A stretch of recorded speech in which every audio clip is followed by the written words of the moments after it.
Side खबरों के लिए सब्सक्राइब करें फ्लेम मीडिया और उसके बाद बेल आइकन को प्रेस करें ताकि सबसे पहले आपको मिले एक्सक्लूसिव खबरें।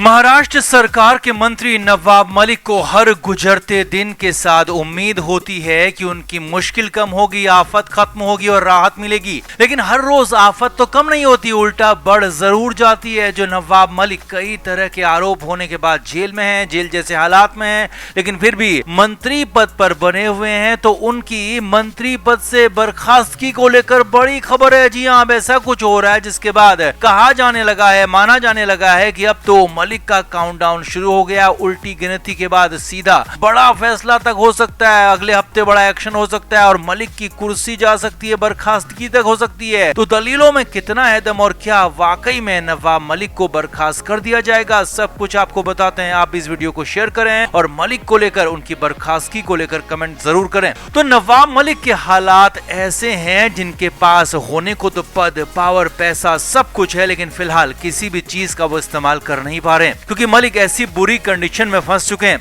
अब एक तरफ तो लगातार नवाब मलिक की बेल एप्लीकेशन, राहत की उम्मीदें खारिज हो रही हैं, तो कहीं से कोई राहत मिल नहीं रही है, उल्टा आफत बढ़ने की घंटी बज गई है और इस बार मंत्री पद से बर्खास्तगी तक हो सकती है अगर सब कुछ मलिक के खिलाफ चला जाता है तो। जी हाँ, ऐसा ही कुछ हो रहा है और इस बार सब कुछ दिल्ली में हो रहा है। नवाब मलिक मुंबई में है, लेकिन उनके खिलाफ इस बार जो कुछ भी हो रहा है, इस बार बर्खास्तगी को लेकर जो हो रहा है, वो सब कुछ दिल्ली में हो रहा है। असल में सुप्रीम कोर्ट में एक याचिका लगाई गई है जिसमें नवाब मलिक को मंत्री पद से बर्खास्त करने की अपील की गई है और कहा गया है कि नवाब मलिक लंबे समय से जेल के अंदर बंद है, वो एक लोक सेवक हैं और याचिका में कहा गया है कि जैसे लोक सेवक कानून के तहत कोई अधिकारी, आईएएस या फिर कोई भी और लोक सेवक 2 दिन के लिए भी जेल जाता है तो उसे सस्पेंड मान लिया जाता है, वो सस्पेंड हो जाता है और उनमें लोक सेवक कानून लागू हो जाता है। तो याचिका में साफ साफ कहा गया है कि नवाब मलिक भी लोक सेवक हैं, वो विधायक हैं, मंत्री हैं, तो उन पर भी वही लोक सेवक कानून लागू होना चाहिए जो कि अन्य लोक सेवक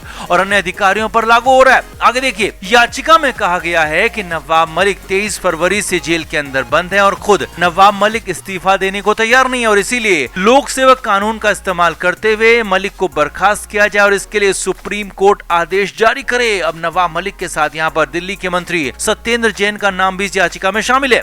सुप्रीम कोर्ट में याचिका पहुंची तो बवाल मच गया क्योंकि ये बहुत बड़ा मामला था, सीधे मंत्री को बर्खास्त करने का मामला था जो कि सीधे सीधे मुख्यमंत्री के ही हाथ में होता है और मुख्यमंत्री की सिफारिश पर राज्यपाल किसी मंत्री को बर्खास्त कर सकता है, लेकिन यहाँ पर लोक सेवक कानून का हवाला देकर सुप्रीम कोर्ट से इसकी मांग की गई है। आगे देखिए, सुप्रीम कोर्ट ने भी इस मामले को, याचिका को बेहद गंभीरता से लिया और इस मामले को सुन रही बेंच ने साफ कहा कि पहले ये मामला चीफ जस्टिस ऑफ इंडिया के पास लेकर जाओ और अगर वो इसे अप्रूव करते हैं, हरी झंडी देते हैं, तो फिर इसे सुनवाई के लिए लिस्ट किया जाएगा और फिर सुनवाई होगी।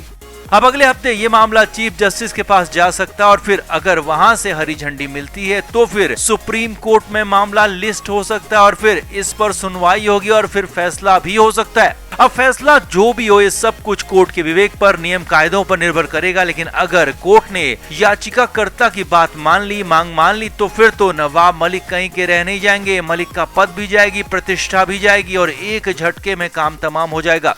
अब इसकी संभावना कितनी है और दलील में कितना दम है वो भी देखिए और समझिए। तो वैसे तो किसी भी मंत्री को मंत्रिमंडल में रखने या फिर निकालने का अधिकार सिर्फ मुख्यमंत्री के पास होता है, यानी कि जब तक महाराष्ट्र के मुख्यमंत्री चाहेंगे तब तक नवाब मलिक पद पर बने रह सकते हैं, लेकिन अगर सुप्रीम कोर्ट ने लोक सेवक कानून के दायरे को मंत्रियों तक भी मान लिया और फिर नवाब मलिक के खिलाफ फैसला दे दिया तो फिर तो मलिक की मुश्किल बढ़ सकती है, उसका मामला अटक सकता है। लिहाजा इस बार मामला बहुत बड़ा है, मुश्किल सबसे बड़ी हो चली है नवाब मलिक के लिए। तो कुल मिलाकर नवाब मलिक बुरे फंस गए हैं, मलिक के लिए हालात और ज्यादा खराब होने वाले हैं और अगर कोर्ट ने उनके खिलाफ फैसला दे ही दिया तो फिर तो मलिक कहीं के रह नहीं जाएंगे। तो आपका क्या मानना है, क्या इस बार मलिक को सबसे बड़ा झटका लगेगा? कमेंट करके आप भी जरूर बताएं और वीडियो को शेयर भी करें।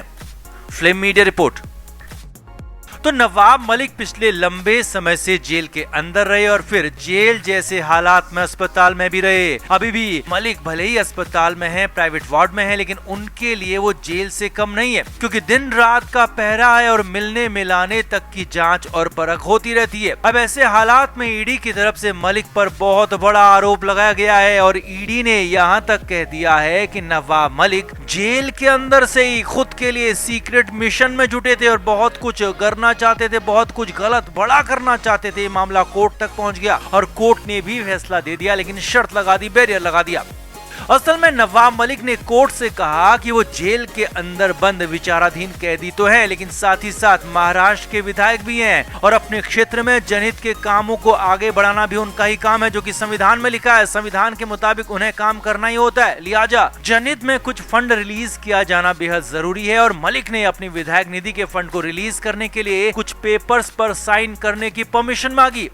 कोर्ट से कहा कि वो जनहित में कुछ काम करना चाहते हैं, इसीलिए साइन करने की परमिशन दी जाए ताकि फंड रिलीज हो सके, लोगों तक पैसा पहुंच सके और लोगों के काम हो सके। जनहित में लोगों के लिए सड़कें बन सकें, लोगों के लिए कुछ और काम हो सके। अब कोर्ट परमिशन देती, इससे पहले ही ईडी इसमें कूद गई और ईडी ने बड़े बड़े आरोप लगा दिए। साफ साफ कह दिया कि नवाब मलिक इसमें कुछ सीक्रेट गेम खेल रहे हैं। जांच के एंगल को, जांच के तरीके को, जांच के स्टेटस को अपने ऑफिस तक, अपने लोगों तक, अपने वकीलों तक पहुंचाना चाहते हैं और इसीलिए ऐसे पेपर्स के साइन करने का बहाना बनाया जा रहा है, जिनके जरिए कुछ सीक्रेट चीजें बाहर भेजी जा सकती हैं, कुछ सीक्रेट बातें बाहर लीक हो सकती हैं।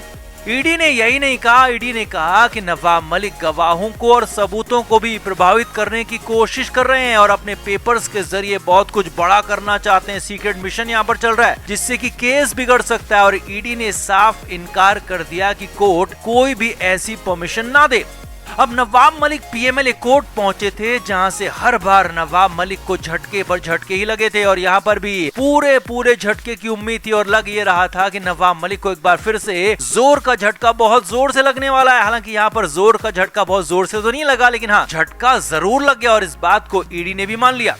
कोर्ट ने कहा कि बिल्कुल ठीक है कि नवाब मलिक विधायक हैं और उन्हें जनहित के काम करने होते हैं। जिन पेपर्स पर वो साइन करना चाहते हैं वो जनहित के ही हैं और फंड रिलीज करने के ही हैं। इन पेपर से केस प्रभावित नहीं होगा और जनहित के काम ही लग रहे हैं, इसीलिए इसकी परमिशन नवाब मलिक को दी जाती है। लेकिन जी हाँ, यहीं पर कोर्ट ने एक बहुत बड़ी शर्त लगा दी, एक बहुत बड़ा लेकिन लगा दिया। कोर्ट ने शर्तें लागू के हालात कर दिए। कोर्ट ने कहा कि नवाब मलिक पेपर्स पर साइन तो कर सकते हैं, लेकिन ये सब कुछ ईडी के सामने होगा। जी ईडी के अधिकारियों की मौजूदगी में, ईडी के अधिकारियों की देखरेख में होगा। अकेले में कुछ भी नहीं होगा, अकेले में कोई पेपर साइन नहीं होगा, अकेले में कोई पेपर तैयार नहीं किया जाएगा और सब कुछ ईडी के सामने होगा, ईडी अफसरों के ही सामने, उनके आमने सामने करके होगा। अब नवाब मलिक कुछ सीक्रेट नहीं करना चाहते थे और सिर्फ जनहित का काम ही करना चाहते तो ठीक है, लेकिन हाँ, अगर नवाब मलिक कुछ सीक्रेट तरीके से कुछ करना चाहते थे, जैसा कि ईडी बार बार कह रही, ईडी का बार बार यही कहना है कि वो सीक्रेट मिशन पर थे, तो वो ऐसा अब कुछ भी नहीं कर पाएंगे, क्योंकि ईडी का पहरा लगा दिया गया है उनके साइन करने पर, उनके कागजात पर, और ईडी के पहरे के बिना वो साइन नहीं कर पाएंगे, कागजात उनसे बाहर नहीं जा पाएंगे। यानी कि इस बार झटका तो लगा, लेकिन बहुत जोर का नहीं, लेकिन हाँ, झटका जरूर लगा और ईडी इस बार भी भारी पड़ गई। क्योंकि अगर ईडी मलिक की डिमांड का विरोध नहीं करती तो यहाँ पर हो सकता है कि नवाब मलिक को कुछ और परमिशन भी मिल जाती, लेकिन ईडी ने विरोध किया और फाइनली नवाब मलिक एक बार फिर ईडी के शिकंजे में फंस गए